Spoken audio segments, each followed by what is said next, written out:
40-50 झुंड था मेंढकों का, फ्रॉग्स का, और उन्होंने बहुत समय से कुछ खाया नहीं था। और वो उनको एक बार उनको मौका लग गया, वो एक दूध की फैक्ट्री में घुस गए रात के समय में। सो रात के समय में जब वो दूध की फैक्ट्री में घुस गए, कुछ यहाँ वहाँ सामान बचा हुआ बिखरा हुआ था, तो वो खा रहे थे, मौज उड़ा रहे थे। इतने में एक बर्तन था जो ज़मीन के अंदर रखा हुआ था।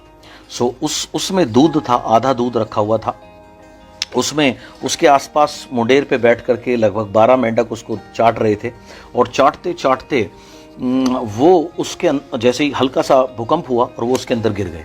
अब 12 मेंढक जब उसके अंदर गिर गए, उसका जो लेवल था दूध का वो उनकी हाइट से बड़ा था, तो वो अगर कुछ नहीं करते तो ऑब्वियसली वो डूब जाते। तो वो 12 के 12 उछलने लगे ताकि उछल करके वो उससे बाहर आ जाएं।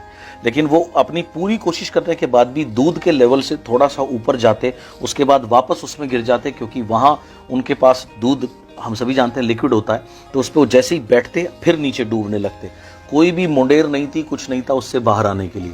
लेकिन वो 12 मेंढक के पास कोई चारा नहीं था अपनी जान बचाने के लिए। वो लगातार प्रयत्न करते रहे और बार बार प्रयत्न करते नीचे चले जाते। इस बीच में क्या हुआ, जब उनकी आवाज़ सुन के, उनकी चीख चिल्लाहट सुन के बाकी जो मेंढक थे वो भी चारों तरफ आके बैठ गए और उन्होंने कहना शुरू किया, अरे इसकी तो हाइट बहुत ज़्यादा है, तुम कहाँ गिर गए, तुम्हें पहले सोचना चाहिए था, तुम तो इससे नहीं निकल पाओगे, ये तो बहुत ऊंचा है, अरे कैसे बाहर आओगे, अरे यार अब तो तुम मर जाओगे। और 2 4 5 उनमें से ज्ञानी, ज्ञान देने वाले जरूर होते हैं। उन्होंने कहा, अरे इतना लालच क्यों किया तुमने, तुम क्या दूध के चक्कर में पड़े, हमारे साथ रहते, तुम लालच करने की वजह से देखो गिर गए ना, अब तुम मर जाओगे, अब तो तुम निकल नहीं पाओगे। सभी मेंढक इस तरीके की बात कर रहे थे। अब लगातार उछलते उछलते उछलते थक गए। एक मेंढक ने सांस तोड़ा, उसका दम टूट गया, वो मर गया। 11 बचे, 11 उछल रहे हैं। थोड़ी देर बाद अब वो लगातार बाहर से कमेंट्री चालू है, अरे बहुत लंबी है यार, कैसे बाहर आओगे, कोई रास्ता नहीं है, अरे यार पहले सोचते, ये सब करते।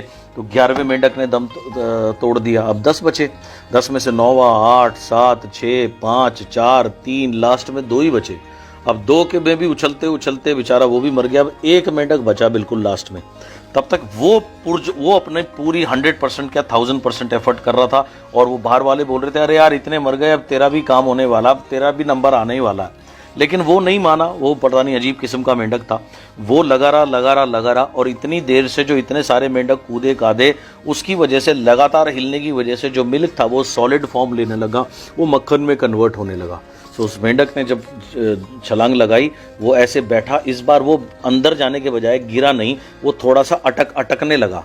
तो मेंढक को समझ में आया, यार ये थोड़ा सा ना सॉलिड सा हो रहा है। तो उसने और प्रयत्न किया, तो थोड़े टाइम बाद वो मक्खन उसका जम गया, वो ऊपर सरफेस पे आके बैठा। पहले तो उसने बहुत सारी सांस ली, अपनी एनर्जी को रीग्रुप किया, और उसके बाद में उसने फिर एक ही जंप जोर से लगाई और वो बाहर आ गया। जैसे ही वो बाहर आया, उसको सारे मेंढकों ने घेर लिया। बोले, अरे यार तुमने तो कमाल कर दिया, क्या ये तुम बाहर कैसे आए। तो उस मेंढक ने कहा, यार क्या कह रहे हो, जरा जोर से बोलो। उन्होंने कहा, यार तुम बचे कैसे, सारे कोई तो बचा नहीं, तुम एकमात्र सर्वाइवर हो, ये हुआ कैसे, कमाल कैसे हुआ। उसने कहा, यार क्या बोल रहे हो, थोड़ा जोर से बोलो। तो एक ने कहा, अरे ये बहरा है, इसे सुनाई कम देता है, इसे ना के बराबर सुनाई देता है, कान में जाके बोल चिल्ला के। तो उसके कान के पास गया, कान के पास जाके बोला, अरे तुम बचे कैसे। तो वो मेंढक बोला, अरे यार तुम्हारी वजह से तो बचा, इतनी देर से हम सभी कोशिश कर रहे थे, तुम जोर जोर से कुछ कह रहे थे, हमारा उत्साह बढ़ा रहे थे ना, मैं तो तुम्हारी वजह से बचाऊं। तो सभी मेंढक एक दूसरे को देखने लगे, यार हम कहाँ इसका उत्साह बढ़ा रहे थे।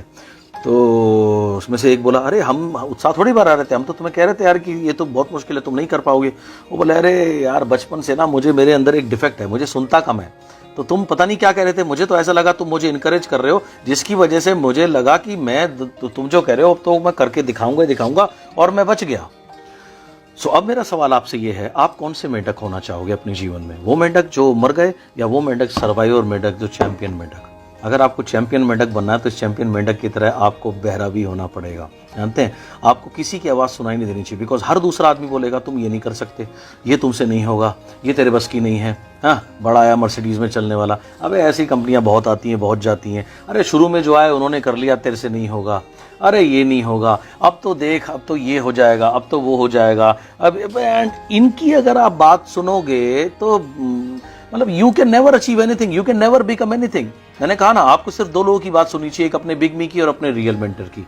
बाकी किसी की भी बात आपको सुननी नहीं चाहिए, और गलती से अगर सुन लो तो एक सिंपल सी बात है, उसको वो रिजेक्ट, राइट, रिजेक्टेड। एंड उससे भी बढ़िया ये है, अगर कोई इस तरीके की बात बोलो तो अपने मन में कहो अब तो मैं जरूर करूंगा, राइट। इस टाइप का टेम्परामेंट। सो अगर आपको जीवन में सफल होना है, be in your own zone, अपनी सक्सेस की जोन में रहो और उस मेंढक की तरह बहरे हो जाओ। आपको ना शब्द तो सुनाई नहीं देना चाहिए, तुझसे नहीं होगा तो सुनाई नहीं देना चाहिए, ना तो सुनना ही नहीं चाहिए, तुझसे नहीं होगा आपको सुनाई देना चाहिए, तुझसे होगा। This is what you should take it as, right. अब तू फिनिश हो गया। मैंने मेरे लाइफ में पता नहीं कितनी बार सुना है, अब तो फिनिश हो गया। हर दूसरे, हर तीसरे, चौथे महीने कोई ना कोई ज्ञानी ज्ञानचंद आके मुझे ये बोल ही देता है, लेकिन मैं कभी किसी की बात एक्सेप्ट नहीं करता। मैं सिर्फ अपने बिगमी की बात एक्सेप्ट करता हूँ, and I only listen to my mentor, that's it. I inspire myself. This is what you need to do. आपको वो उस मेंढक की तरह होना है।